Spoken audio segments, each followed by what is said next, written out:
삶 속에 이 삼중적인 축복이 그대로 임하게 되시기를 예수님 이름으로 축원드립니다. 여러분, 우리가 나이가 들어가면 갈수록 건강에 대한 관심이 점점 더 깊어지는 것을 우리가 고백드릴 수밖에 없습니다. 나이가 들수록 왜 건강에 대한 관심이 더 커져가는 것입니까? 왜냐하면 옛날에는 내가 내 마음대로 내 수족을 다 쓸 수가 있었는데 나이가 들면 들수록 자꾸 이것이 내 마음대로 잘 안 되는 거예요. 내 것인데도 불구하고 내가 내 마음대로 안 되는 것을 보고 심각하게 여기고, 뭔가 건강을 위해서 내가 투자도 하고 또 일을 더 해야 되겠구나 하는 생각이 저절로 들기 때문인 줄 생각되어집니다.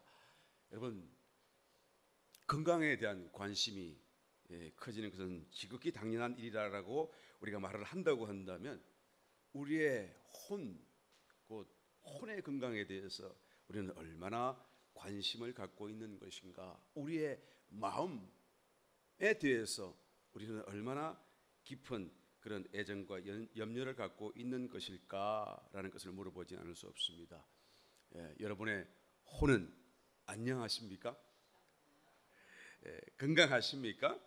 어떤 분이 그러대요. 나는 나의 영혼이 없는 것 같아요. 왜 그래요? 나는 생각 없이 살아요.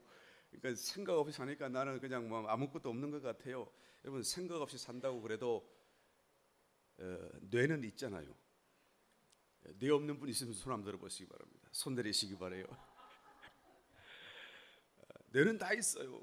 그러니까 뇌를 통하여 우리가 생각을 하게 되는 것인데, 생각을 없이 산다고 할지라도 여전히 뇌가 없는 것이 아니라 뇌를 쓰지 않고 산다는 것밖에 없는 것이죠. 나는 나에게 영도 없고 혼도 없는 것 같아요 라는 생각이 든다고 한다면, 그것은 내가 영과 혼을 쓰지 않거나 쓸 줄 몰라서 안 쓸 뿐이죠. 없는 것이 아닌 것입니다. 대자연을 보고 마음의 감동이 일어나면 그것은 내 속에 영이 있는 거예요. 여러분, 짐승이 대자연을 보고 감동하는 것을 보신 적 있어요? 영이 있기 때문에 이 하나님의 지으신 이 대자연을 통해서 그 위엄과 찬란함과 영광을 보고 마음속에 왠지 모를 초자연적인 곧 하나님의 어떤 존재에 대한 마음의 감동, 경외심이 일어나게 되는 것이죠. 이것을 느낀다고 하는 것은 나에게 영이 있다라는 거예요. 심지어 하나님을 믿지 않으려고 하는 불신자들조차도 마음속에 종교심이 있어서 각종 종교를 만들어내는 것은 곧 눈에 보이는 것 말고 저 세상 너머에 어떤 것이 있다라는 것을 생각하고 느끼기 때문에 그런 것인데, 그것도 다 영이 있기 때문에, 어떤 영이 채울 수 없는 허전함 때문에 종교를 만들고 종교를 찾고 있는 것이죠. 믿는 저와 여러분들은 예배 가운데 와서 예배를 드릴 때 마음속에 감동이 일어나는 이유가 무엇일까요? 영이 있기 때문에 그런 것이죠. 그런데 중요한 것은 오늘 본다시 본 말씀에 사도 요한은 말합니다. 사랑하는 자여, 내 영혼이 잘됨 같이 내가 범사에 잘되고 강건하기를, 육신이죠, 내가 간구하노라.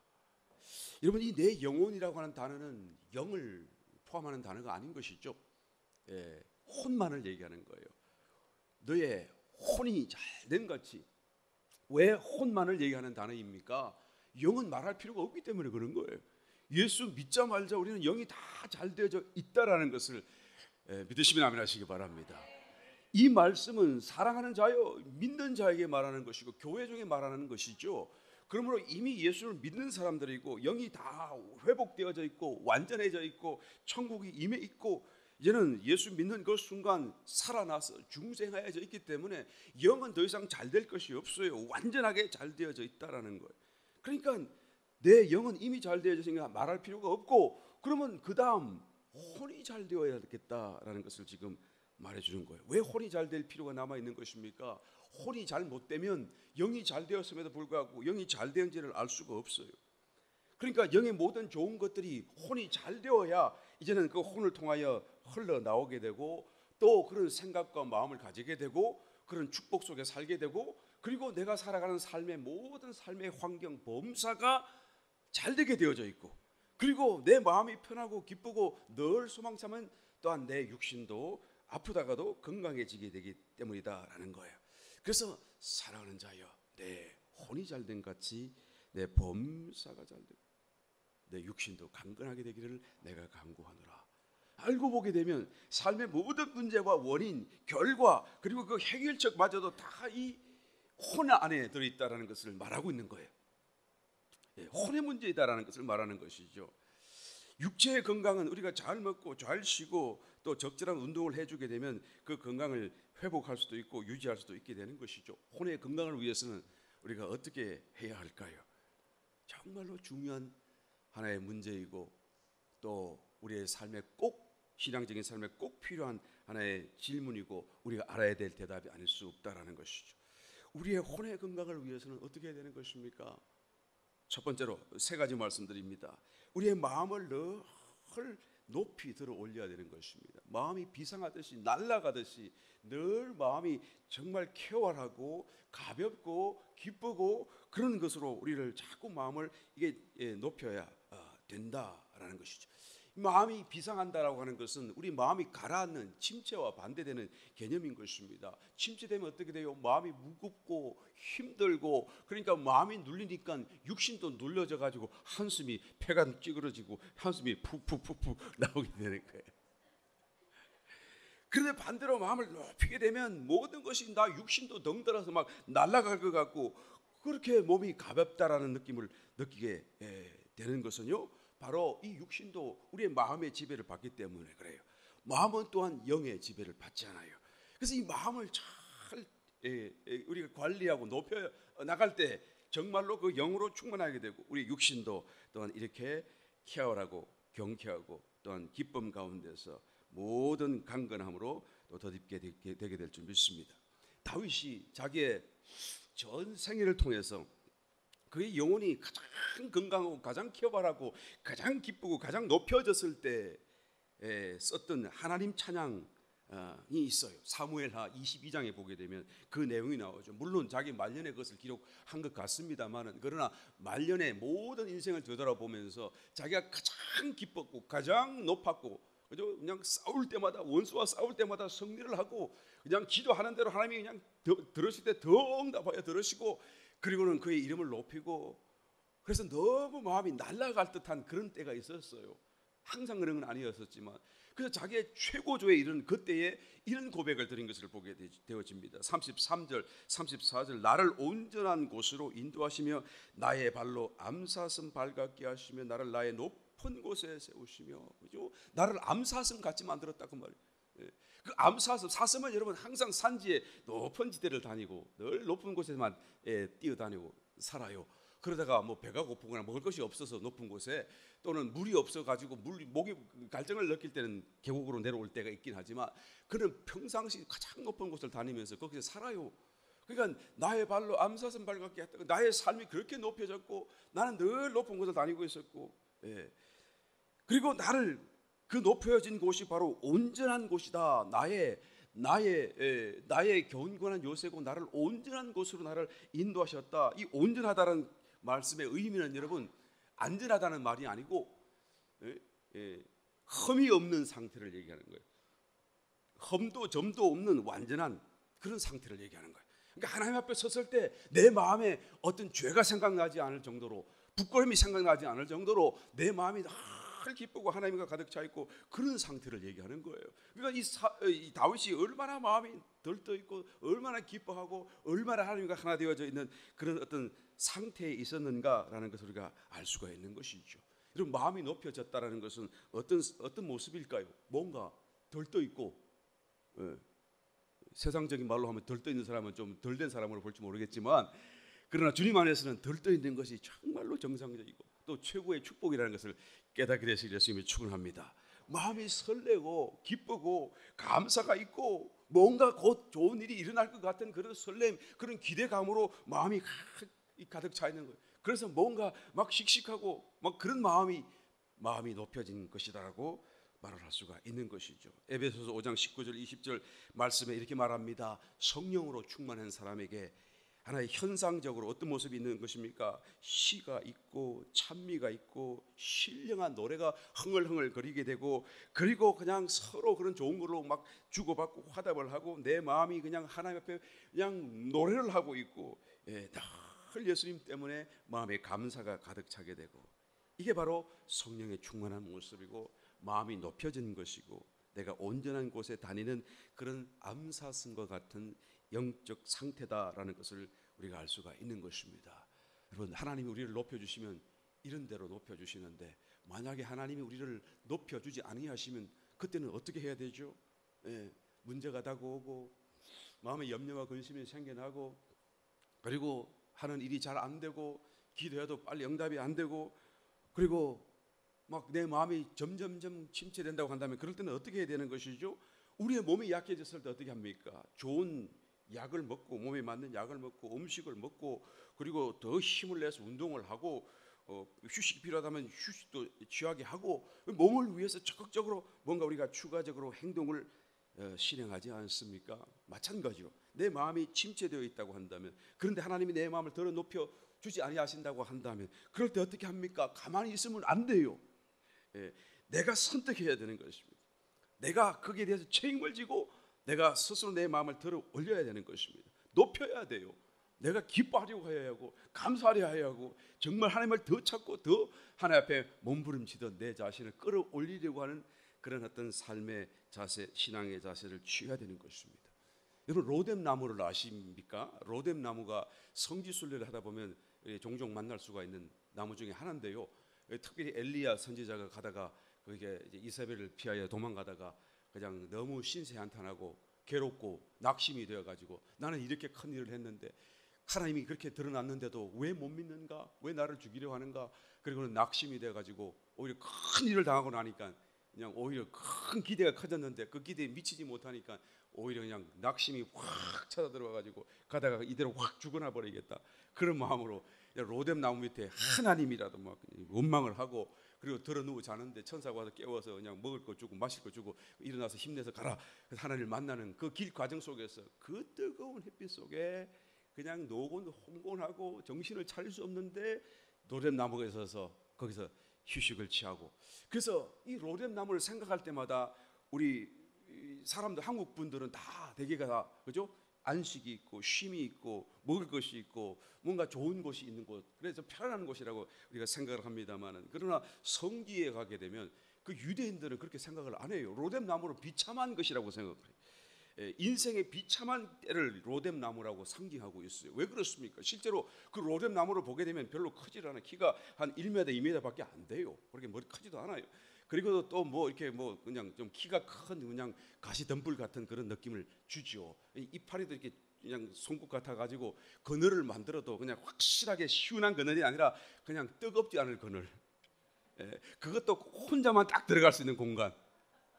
그 해가 또 금방 움직이면 또 따라 움직여야 되는 그런 곳이기 때문에 아이고 주시려면 좀 확실하게 주시지 이게 뭡니까 하는 그런 불평이 나올 만한 그런 나무죠. 그래서 이 로뎀 나무라고 하는 것은 정말 인생의 비참한 때, 핍절한 때, 어려운 때라고 이 유대인들은 생각을 하게 되는 것입니다. 그런데 가만히 생각해 보게 되면 여러분 그와 같은 뜨거운 광야 정말로 지열이 올라오고 해는 떼고 구름 한 점 없고 피할 데 없고 그늘 한 점 없는데 그나마 그래도 이런 손바닥만한 그늘이라도 있으면 어떻게 해요? 감사할 일 아니겠어요? 정말로 이게 웬 떡이냐 웬 은혜냐 해야 될 그런 거 아니겠어요? 정말 나는 어떻게 보면 유대인들보다 우리 한국 사람들이 더 잘 생각하는 것 같아. 하나님 안에서 이것을 잘 바라보는 것 같아요. 여러분 감사도 그 마음의 습관 같습니다. 보니까 감사하려고 하는 사람은 계속 감사를 해요. 어려울 때도 이래도 감사 저래도 감사 또 나빠도 이래도 또 바꿔서 감사. 그런데 감사를 못하는 사람은 아무리 좋은 걸 줘도 또 불평 불만 그죠? 그냥 뭐 그냥 온천물이 싹 갑자기 솟아오르면은 뜨뜻한 물이 공짜로 오르는 게 얼마나 좋아요. 그럼 왜 찬물은 왜 안 주느냐고. 그렇게 불평하는 사람들은 멕시코에 사는 사람 그런 사람 진짜로 있대요. 그래서 아주 그냥 불평만 하려고 하는 이 감사가 습관적으로 자리 잡지 못한 사람들의 삶은 이래도 불평 저래도 불평. 여러분 우리가 우리의 마음을 스스로 주장해야 됩니다. 감사하려고 해야 하고 기뻐하려고 하고 하나님 우리를 기쁘게 하면 저절로 기뻐지는 거예요. 그게 무슨 문제가 있어요? 얼마나 감사한 일이지만 그러나 그러지 아니한다고 할지라도 우리가 하나님을 인하여 감사해야 해. 여러분, 성도라고 한다면 누구에게나 동일하게 어마어마한 감사의 조건, 기쁨의 이유가 있지 않아요? 예? 예, 옛날 전에 좀 멀지 않은 오래 전에 미국에서 영주권 따면은 그게 너무 신기하고 좋아가지고 영주권 받으면은 그냥 잘 서랍장에 보관해 두고 자다가도 딱 이런 잠을 깨고 일어나서 그 잠 열어보고 펼쳐보고 그리고 스마일하고 그리고 닫아두고 또 자고 뭐 그랬다고 그러는 얘기를 들었은 적이 있어요. 전혀 얼굴 표정이 안 바뀌는 거 보니까 여러분들은 아니신 것 같아. 옛날에 그랬대, 옛날에요. 그래서 너무 그냥 그게 받은 게 기쁘고 좋아가지고. 그런데 저와 여러분들은 미국의 시민권을 받았잖아요. 자다가 깨는 분 계십니까? 영주권이 아니라 시민권을 받았는데, 그것도 하늘의 시민권을 받았는데 우리가 자다가도 깨어나고 그리고 한번 미소를 짓고 웃다가 그리고 다시 우리가 잠을 자야 마땅한 거 아니겠어요? 데살로니가전서 5장 16절 이하의 말씀, 그래서 말씀합니다. 항상 기뻐하라, 쉬지 말고 기도하라, 범사에 감사하라. 이는 그리스도 예수 안에서 너희를 향하신 하나님의 뜻이니라. 아멘. 하나님의 뜻이요, 우리가 기뻐하는 거예요. 그것도 항상 기뻐하는 거예요. 모든 데 감사하는 것이, 쉬지 않고 기도하는 것이 바로 하나님의 우리를 향하신 뜻이라고 성경은 분명히 말씀해 주고 있습니다. 마음을 끌어올리시기 위해서 축원합니다. 삶의 환경에 여러분 마음을 또한 침체시키지 말고 내맡기지 말고 우리의 마음을 기쁨으로 감사로 더 높이시기를 예수님 이름으로 축원합니다. 그럴 때 하나님이 정말로 기뻐하고 더 감사할 수 있는 하나의 조건과 역사와 축복을 주실 수가 있는 것이죠. 두 번째로 우리가 어떻게 혼의 건강을 만들어갈 수가 있는 것입니까? 죄의 문제를 다루어 가야 되는 것입니다. 죄의 문제를 우리가 심각하게 고민하고 그 문제를 인하여 몸부림치고 그 죄의 문제를 가지고 우리가 또한 성리하고 떨쳐버릴 수 있도록까지 이 죄의 문제를 좀 고민해 가야 되는 거예요. 우리 교회 성도님은 너무나 담대해가지고 그냥 물론 회개하니까 십자가에 주님이 대시해 주시고 회개하기만 하면 금방 씻어준다고 그러니까 그래서 뭐 너무 믿음이 충천해서 그런지 그냥 죄를 별로 생각하지 않는 것 같아. 죄를 너무 고민하지 않는 것 같아. 물론 그것이 정말 정상적이고 올바른 신앙의 자세이긴 합니다만은 그러나 아무것도 아닌 것 같이 여기서는 안 돼요. 그래서 그것을 더불어 죄를 끌어안고 살아가서도 안 되는 것이죠. 죄에 대해서 우리가 담대해야 되는 것은 맞는 것이지만 그러나 죄를 멀리하고 미워하고 죄로 인하여 괴로워하고 또 죄에서 내가 왜 매일 어저께 졌던 죄에게 또다시 지는가 고민하고 실험하고 이런 염려를 또한 어떤 이 거룩한 그런 건심 속에서 투쟁하는 그런 삶을 우리가 살아가야 되는 것입니다. 왜 그런가 하면 이 죄의 문제를 우리가 그냥 내버려 두게 되면 그냥 끌어안고 되고 그냥 이것은 뭐 언제든지 다 내가 회개하면 된다라는 생각으로 내버려 두게 되면 그것은 나를 더럽게 만드는 것이고 내 몸이 더러우면 건강을 유지할 수 없잖아요.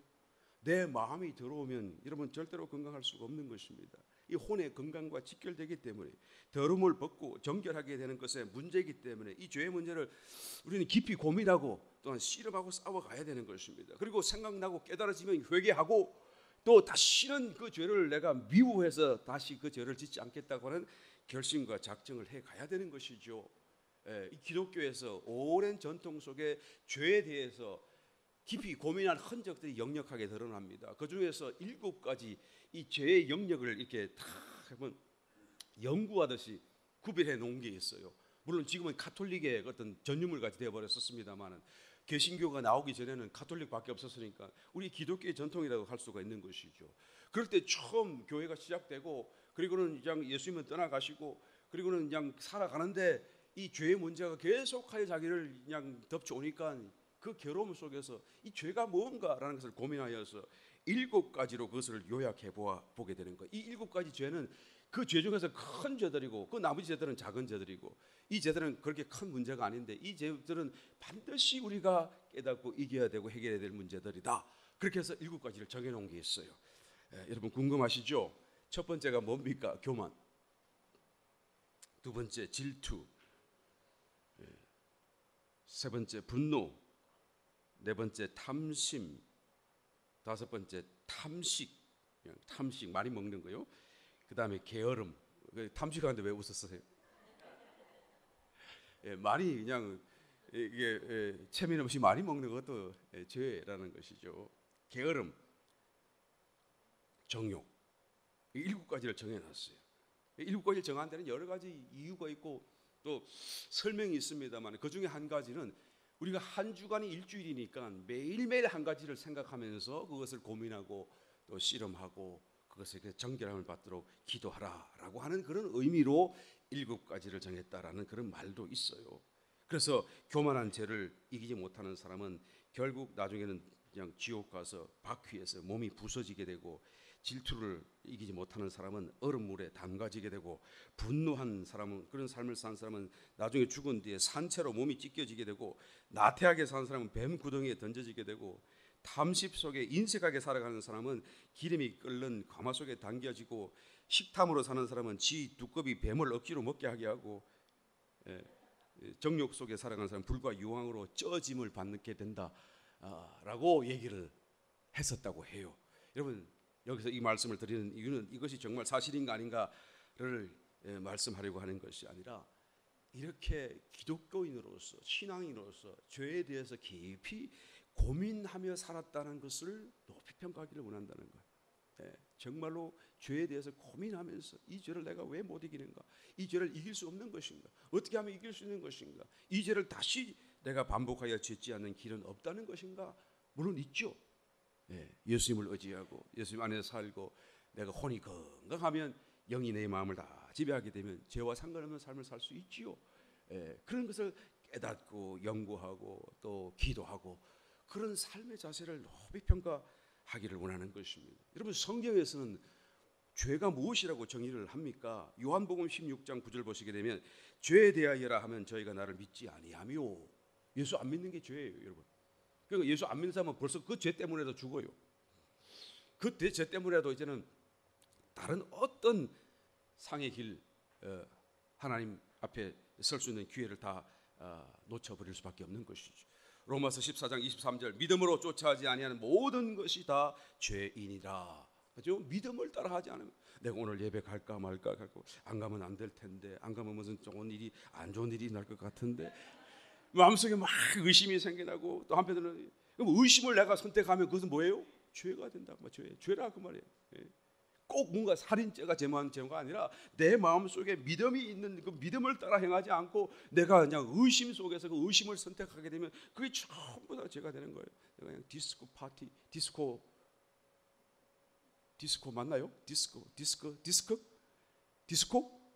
하도 안 쓰니까 그냥 가본 지가 오래돼가지고 말도 잘 생각이 안 나네. 디스코 파티에 가가지고 앉았는데 소리가 막 요란하게 들리게. 그런데 마음속에 이게 내가 올 자리가 아닌데 괜히 왔네 앉아. 그래서 마음속에 그냥 막 불뚝불뚝 일어나는데 그래도 주저앉아 있으면 그 사람 어떤 사람이에요? 그 사람은 죄 있는 사람이에요. 죄를 선택한 것이죠. 내가 말씀을 믿고 기도 중에 막 믿음을 얻기도 하는데 갑자기 이 기도 응답 받기나 하겠나? 의심이 막 찾아오면, 그러면 그 의심에 내 마음이 흔들리고 아이고 그래 내 기도하면 무슨 소용이 있노? 라고 생각을 하게 되면 어떻게 되죠? 그 사람도 기도 응답만 못 받을 뿐만 아니라 죄 짓는 것이 된다 그 말이에요. 여러분 믿음으로 쫓아하지 아니하는 모든 것이 죄가 아니라, 이 믿음은 어떤 사실과 사물에 대해서 믿음을 믿는 것도 있는 것이지만 내 속에서 지금 의심과 싸우는, 하나님이 나의 손을 붙들어주는 그 손을 붙잡지 않는, 그래서 그 손을 놓고 행하는 모든 것이 다 죄의 길이 된다라는 거예요. 왜 나는 믿지 못하는가? 왜 말씀이 있는데 이 말씀을 내가 붙잡지 못하는가? 내 하나님이 지금도 나에게 감동을 주시는데 왜 그 감동대로 살지 못하는가? 고민해야 되는 것이죠. 왜 내가 죄를 이기지 못하고 왜 죄를 따라잡고 나는 실패하며 사는 것인가? 고민해야 되는 것입니다. 이 고민이 있을 때 우리는 회개하고 성리하고 하나님께 손을 내밀고 하나님 앞에 나아갈 수 있는 길이 열려지기 때문인 것입니다. 잠언서서 24장 9절 말씀에 보면 미련한 자의 생각은 죄요. 그죠?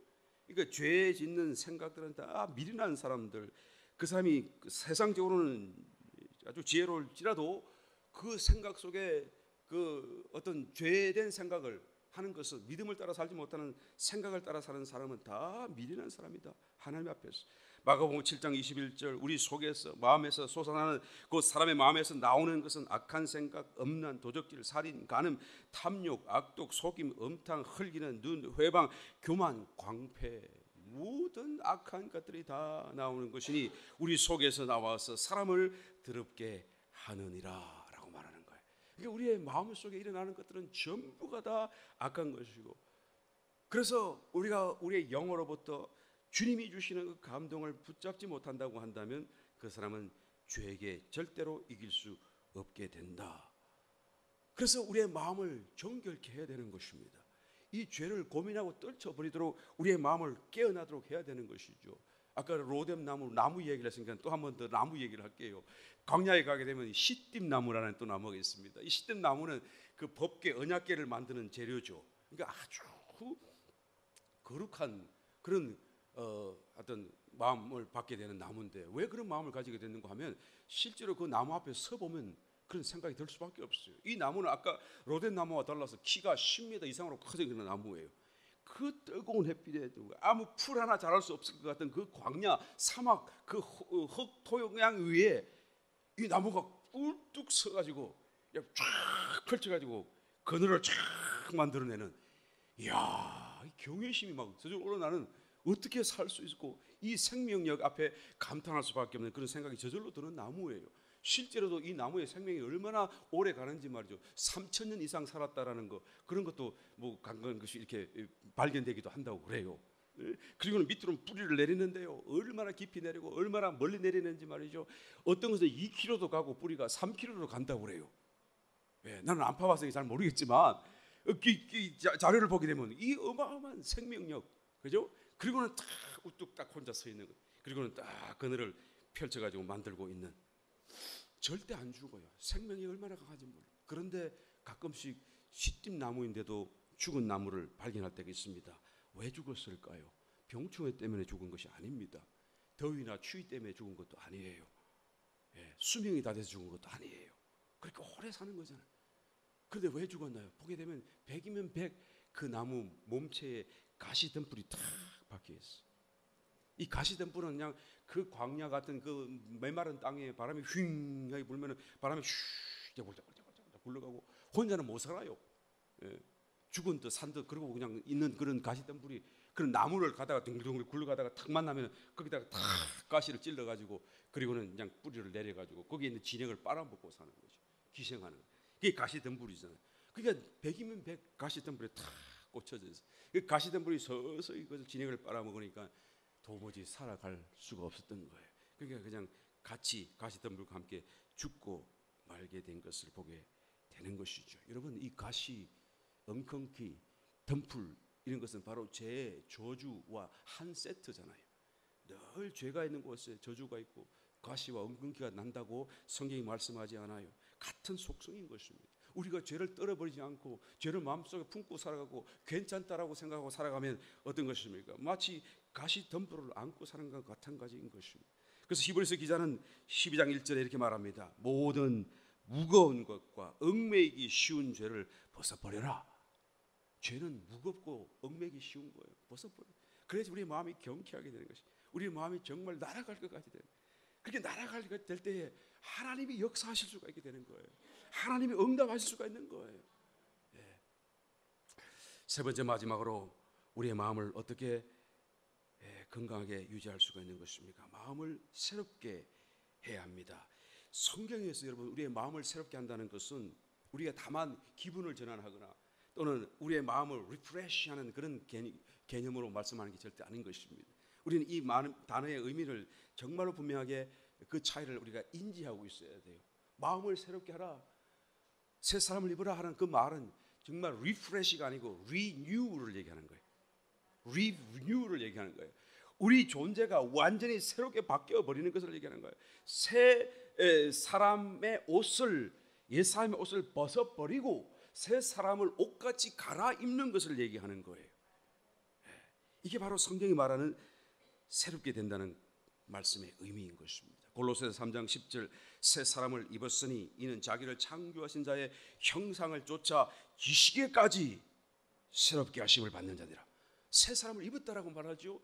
그리고 우리의 지식이 하나님의 그런 형상에 이르기까지 하나님과 같이 그런 지식이 바뀌어져야 된다는 거예요. 그냥 이렇게 부정적인 생각에서 긍정적인 생각으로 바뀐다는 개념이 아니고요. 그저 몰랐던 것을 아는 정도로 바뀌는 것이 아니고요. 이제 죄 지는 거 죄 안 짓겠다는 것이 아니고요. 우리의 생각과 지식과 마음이 하나님의 형상처럼 높여지고 정말로 하나님의 것으로 대체되는 정도로까지 바뀌어지는 것을, 마음이 새롭게 되는 것을 얘기하는 것입니다. 에베소서 4장 23절 24절 오직 심영어로 새롭게 되어 하나님을 따라 의와 진리의 거룩함으로 지으심을 받은 새 사람을 입어라. 입어야 되는 것이죠. 바뀌어져 버려요. 완전히 바뀌어요. 여러분, 이 새 사람이라고 하는 그런 그 개념은, 여러분, 예수님이 얼마나 정말 감동 속에서 이 말을 생각하고 말씀을 하셨는지 우리가 조금이라도 느낄 수 있어야 돼요. 이것은 다만 구원을 받은 것을 얘기하는 것이 아니죠. 다만 천국 백성이 되었다는 것을 의미하는 것이 아니죠. 어떤 사람은 천국 가면 눈물이 없고 슬픔이 없고 죽음도 없고 그래서 늘 기쁘고 행복한 곳이다라고 말을 하기도 합니다만, 그 말이 틀린 말은 전혀 뭐 틀렸다고 할 수는 없겠습니다만, 그러나 많이 틀린 말이에요. 천국 가면 눈물도 없어요, 슬픔도 없어요. 그렇지만 그 정도가 아닌 것입니다, 여러분. 천국은 정말로 우리의 상상 그 이상의 나라인 것이에요. 우리가 좋게 생각 좋다, 우리가 기대하는 그 기대 그 이상이에요. 정말 우리가 깜짝 놀랄, 그래서 새로운 곳이죠. 네. 그래서 그곳에서 영원히 살아도 전혀 보링하지 않을 수 있는 그런 정말로 놀라운 곳이 바로 천국인 것이죠. 우리가 새 사람을 입는다는 개념도 마찬가지인 것입니다. 예수님이 머리가 되시고 믿는 모든 사람들이 그에게 연결되어져서 지체가 되어지게 되고, 그리고는 따로따로 사는 것이 아니라 하나의 사람이 되어져서 하나의 몸 가운데 주님의 그런 모든 것을 공급받으며 주님의 은혜 속에서 다스림 속에서 하나로서 주님같이 살아가는 그런 사람의 형태, 삶의 어떤 존재 형태를 새 사람이라고 말하는 것입니다. 예수님이 이 땅 가운데 성육신하셔서 사람이지만 하나님같이 사셨던 것처럼 주님이 말씀하셨지 않습니까? 나를 믿는 자는 내가 하는 이 일도 저도 할 것이요 또한 이보다 큰 일도 하게 될 것이다. 그죠? 그러니까 주님 안에서 똑같이 주님같이, 아이고 우리가 어떻게 주님같이 살아요? 아니에요. 나는 못 살지만 우리 속에 와 계신 주님은, 주님 속에 있는 주님과 동일한 주님이시다라는 것을 우리는 인정해야 돼요. 깨달아야 돼요. 주님이 나이시고 주님이 나를 통해서 나타나시고 있다라는 거예요. 이것이 바로 새 사람이라는 개념의 의미인 것이죠. 정말로 굉장한 사건이고, 이 말과 이 단어를 생각할 때마다, 말할 때마다 우리는 이 한 몸 안에 들어가는 것을 상상하고 또한 그런 어떤 은혜와 기쁨 속에서 우리 마음이 복에 겨워하는 그런 어떤 느낌을 느낄 수 있어야 된다는 거예요. 우리의 성도의 한 개인 모든 사람들이 그리스도의 지체인 것입니다. 그 말은 그리스도의 모든 각양의 어떤 그런 모습으로 표현되고 있다라는 것을 말해주고 있는 거예요. 이 만물에 있는 모든 것들이 다 아름답잖아요. 다 아름답잖아요. 그런데 그 아름다움이 각양의 아름다움이에요. 똑같지는 않아요. 이것은 저렇게 아프고 아름답고 저것은 저렇게 아름답고 이런 색으로 아름답고 저런 형태로 아름답고, 그런데 다 그 아름다움이 결국 그 속에 임재하여 계시는 주님이 어떤 모습으로 나타나시는 그리스도의 익스프레션, 나타나심이라는 거예요. 그러니까 그것이 아름답게 보이는 것이죠. 저와 여러분들도 마찬가지, 다 개개인이 이제는 그리스도의 아름다움으로 표현되고 있는 거예요. 이 만물은 그리스도의 부분, 일부분이라고 한다면 그 아름다움에 저와 여러분들은 그리스도의 충만하심으로 나타나고 있다는 것을 생각해야 되는 것입니다. 그런데 우리의 마음이 깨끗이 않고 우리의 마음이 건강하지 못하다고 한다면 그 충만하신 것이 충만하게 나타나지 못하는 것. 그러나 여러분, 덜 충만하다고 할지라도 그 자체만으로도 다른 어떤 것과 비교할 수 없는 존재요 가치를 지닌다는 것을 여러분 스스로가 생각할 때에 우리의 마음이 새로워질 수가 있어요. 밤하늘에 빛나는 별들이 다 아름답잖아요. 다 빛이 나는데 어떤 별은 더 빛나고 어떤 건 덜 빛나요. 그런다고 해서 덜 빛난다고 해서 아름답지 않은 것은 아니잖아요. 모든 것이 다 어우러져 있고 모든 것이 다 아름다운데 좀 더 아름답고 좀 덜 아름다울지 모르지만 다 아름다워요. 맞습니까? 맞습니까? 옆에 분 한번 서로 한번 인사하시면서 손잡고 한번 서로 얼굴 보고 이렇게 말씀을 한번 해보시기 바랍니다. 얼굴 한번 쳐다보세요. 당신 때문에 우리 지구가 아름답습니다. 한 번 더 인사합니다. 당신 때문에 우리 교회가 빛납니다. 한 번 더 할까요? 한 분만 더 데려오시면 더 빛나길 텐데. 할렐루야. 더 빛날 텐데.